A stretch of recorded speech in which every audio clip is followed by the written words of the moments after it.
Salut à tous, on se retrouve pour le classement mondial de janvier 2023 et j'en profite pour souhaiter une bonne année à tout le monde.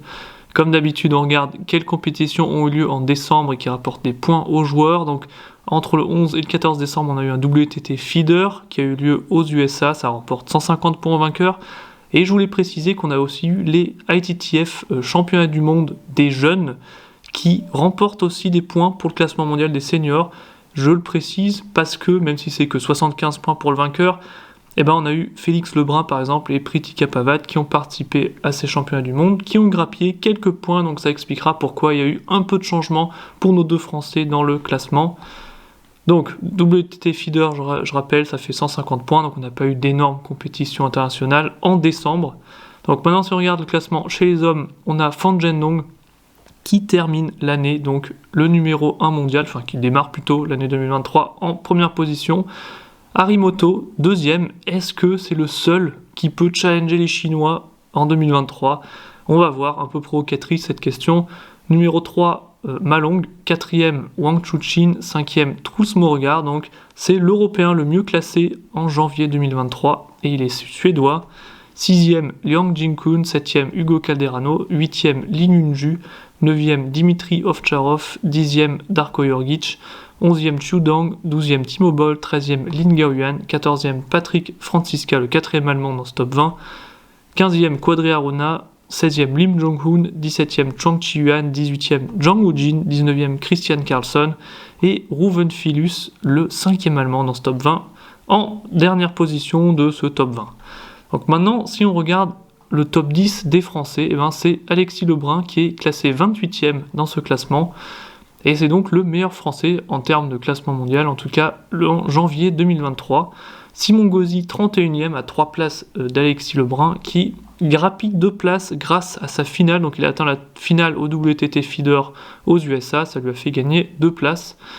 Emmanuel Le Besson, 48e, Chana Kuzu, 68e, Félix Lebrun, 79e, gagne une place, donc il a atteint la demi dans les championnats du monde des jeunes, et donc ça lui a rapporté quelques points, plus une place.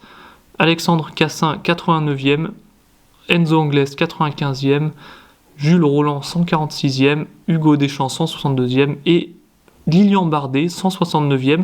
Donc les autres ont tous perdu un petit peu de place parce qu'ils n'ont pas gagné de points, pas participé au WTT Feeder.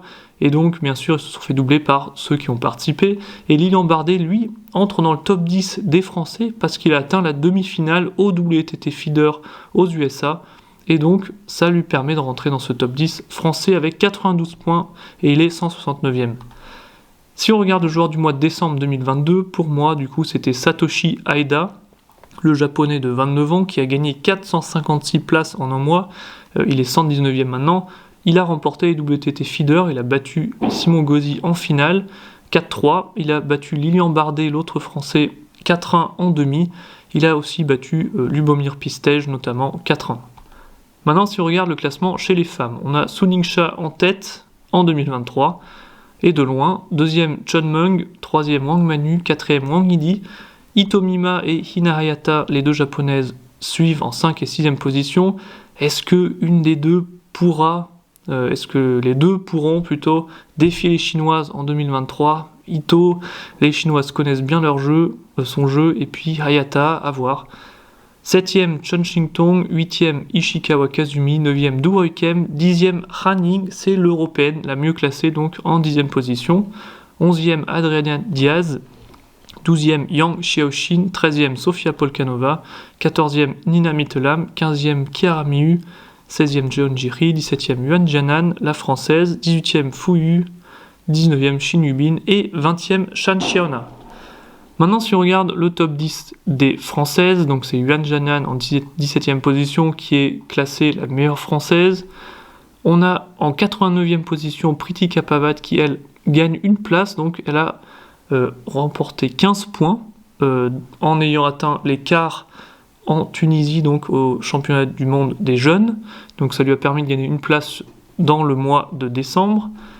134e Charlotte Lutz, 141e Camille Lutz, 143e Pauline Chasselin, 151e Audrey Zarif, 190e Leili Mostafavi, 199e Marie Migaud, Lucie Gauthier 226e et Océane Guinel 278e.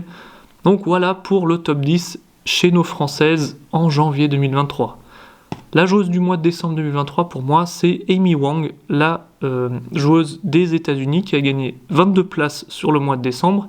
Elle est maintenant 67e au classement mondial. Et la jeune de 20 ans a battu Lily Zhang en finale des WTT Feeder aux USA. C'est ça qui lui a fait remporter donc 150 points. Amy Wang a battu Balazova par exemple 4-1 et Dina Meshreff 4-3. Maintenant, les classements des doubles, donc là, je vais passer très rapidement parce qu'il n'y a pas eu de changement par rapport au mois dernier. C'est toujours Uda Yukiya, Togami Shunsuke, le duo japonais en tête, et 10e sur la zone rouge de ce top 10, c'est Paul Drinkhall et Pitchford. Dans les doubles chez les femmes, on a Wang Manu Suningsha de loin en tête, Hitomima Hayata en deuxième position, sinon on a un duo européen avec Nishi Allen et Sarah Denut qui sont en troisième position, et en dixième position c'est un duo coréen, Young Haeun et Jeon Ji-ri. Dans les doubles mixtes, là pareil, pas de changement, donc on peut noter la belle troisième place de Le Besson et Yuan Jianan pour ce début d'année 2023. Ça va être intéressant de voir si le duo chinois va doubler Lin Yunju, Cheng Yiqing. C'est le seul classement où on n'a pas un chinois ou un duo chinois en tête. Et sinon, pour les Européens, on a aussi Chudang, Nina Mittelam et Robles et Maria Xiao, 9-10e. On a aussi un duo de Roumanie en 7e position. Donc voilà pour les classements de double. Maintenant, si on regarde rapidement quelles sont les compétitions internationales qui vont avoir lieu en janvier, qui vont rapporter des points aux joueurs. Donc du 10 au 15 janvier, on a les WTT Contenders qui vont se dérouler en Afrique du Sud. 400 points pour le vainqueur. On a aussi à Doha un autre contender qui va se dérouler du 15 au 21 janvier. On a un WTT Feeder. Je me suis planté dans le drapeau, donc c'est au Qatar, donc 150 points pour le vainqueur. Et on aura un WTT Feeder en Jordanie, 150 points pour le gagnant. Voilà pour ce classement de janvier, merci d'avoir suivi et on se retrouve dans un mois pour un nouvel update. En attendant, démarrez bien l'année 2023.